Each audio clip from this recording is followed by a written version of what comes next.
what I'm talking about. Wait! Okay, now, from the beginning. Hit it, boys. Welcome to Higher Ed Pulse, your no-fluff guide to artificial intelligence in higher ed. I'm Mallory Willsea, bringing nearly 20 years of edtech and marketing expertise straight to your earbuds. Higher ed leaders are expected to master AI overnight, but let's be real, no one has time to sift through every headline, hot take, or research report. That's why every Monday I'll break down what actually matters, fast, clear, and to the point. Want to sound like the smartest person in the room at your next team meeting? You're in the right place. Let's dive in. Hello, everybody. It is Carrie, and we are back at day 2 of the Engage Summit. I am so excited to have Katy from VisionPoint here. And Katy, thanks so much for taking time out of the busy schedule of packed few days to be with us. Oh my gosh, Carrie, no, thank you for having me. So excited to chat with you. You know, one of the things that we were having a conversation yesterday is this idea around leadership. And it is so important as leaders that we understand enough of the technology to set our teams up to be successful. And so I'm just curious, as you're leading your team, how are you thinking about AI and innovation and how we create that safe space for our teams to explore? Yeah, no, it's such a great question because I think there's not only the, change management that we're all evaluating every day and every week, but it's the change anxiety that every member of your team is feeling and yourself is feeling in some way, shape, or form. So I've always tried to approach it with a really relatable mentality as to we're in this together. And I do believe even giving people the assurance of your perspective on AI can be really helpful. So for example, I reference a lot of the time a Forbes article from a couple of years ago that came out right when ChatGPT became public, and everyone was, just had that initial fear. And in that article, it made a great point, which was that, it was referencing the game of chess, and it was talking about how, obviously a human can beat a human in chess, a computer can beat a human in chess, but a human and a computer together can beat a computer. So even in that mentality, like, you as a human, as a person, plus AI, that is the strongest combination. So as a leader, let me make sure my intention is not in here to say AI to replace you, AI to push you out of the way. It is to say you two together, how can we leverage it to enhance everything? I love that approach. So smart.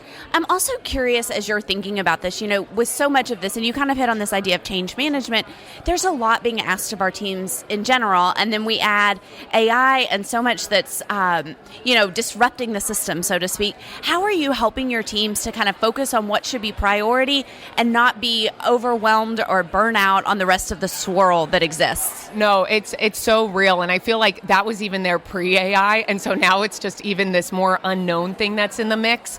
But yes, I really try to reference when we're looking at someone's day, someone's week, it's trying to have that mentality of how do we win the week? What is the one or two things we need to get done, we need to move forward? And even trying to acknowledge them as a little bit of, we're all juggling a lot. There are glass balls we cannot drop. And then there are rubber balls that will bounce. And that's okay. You're not, so frequently people will say, I'm dropping the ball. And then you can watch their own confidence go down. And it's like, you're not dropping the ball, you're picking. And that's okay. We together can help prioritize. And if someone, where I find as a leader, sometimes I can be the most helpful, is giving them the permission to pick. It is, I feel everyone in higher ed has 3 commas in their title because they have to do so much, and I have so much respect for it. And it's like, okay, today, what are we going to focus on? And let's be aligned on that so that at the end of the day, you're feeling like you're winning, not that it's, I'm dropping the ball. And we want that confidence in everyone around us to help them take forward. I love that permission to pick. That's a great way to say it. That exactly what you said. That kind of closes that. And so I'm curious, as you think about leadership strategies and leadership principles, all of those are still applicable even as we think about AI. So I'm curious, what are those kind of go-to leadership principles that you use to help your teams be successful? Yeah, that's a great question. So there's a couple of almost mantras that I keep in mind. One is data over ego. I have that personally and I've shared that professionally, which is data is never the whole story, but let me make sure my ego doesn't overcome. If we think something, let's use an AI example. Will students be interested in ads that say made by AI? Well, let's test it. Let's not use our personal opinion. Let's data over ego.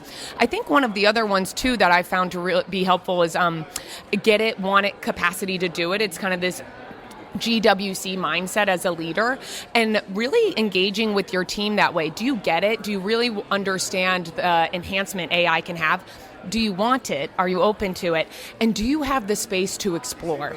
And if you go through that, I've found that can be a great way to have someone also self-evaluate maybe what's getting in their way. Love both of those. So final question, it's been a great couple of days here. Any key takeaways that you're taking back to your team that will be foundational in the work that you're going to be doing? Yes, no, I think every session has been so informative. One thing I've really appreciated about this whole conference and Element, and we work with a couple of clients that leverage Element as their CRM, is how user-friendly they are trying to make it. It's with the acknowledgement that this AI is driven for people who don't have teams of 5 or 10 or 15 or 20 or don't have budgets on budgets on budgets. And so every conversation I have found is very human-centered. Back to the human and the computer are the strongest combination, not just the computer. So I think what I'm really noticing, big takeaway coming out of these 2 days, is that this technology, AI, and how quickly it's moving is here to enhance and elevate and help us engage our students in a better way, not to take over. Great perspective. Thank you so much, Katy, for taking time to chat. And everybody, of course, lots more great content from the Engage Summit. Make sure you keep watching those podcasts. Have a great day, everybody.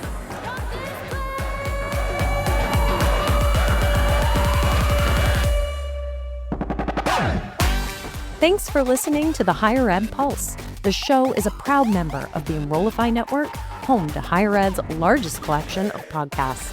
Enrollify is where higher ed goes to grow. So be sure to check out our other podcasts, webinars, video clips, blogs, and more. Visit Enrollify.org and subscribe for all the latest details and content drops directly to your inbox. Enrollify is brought to you by Element 451, the digital workforce platform for higher ed. Learn more at element451.com.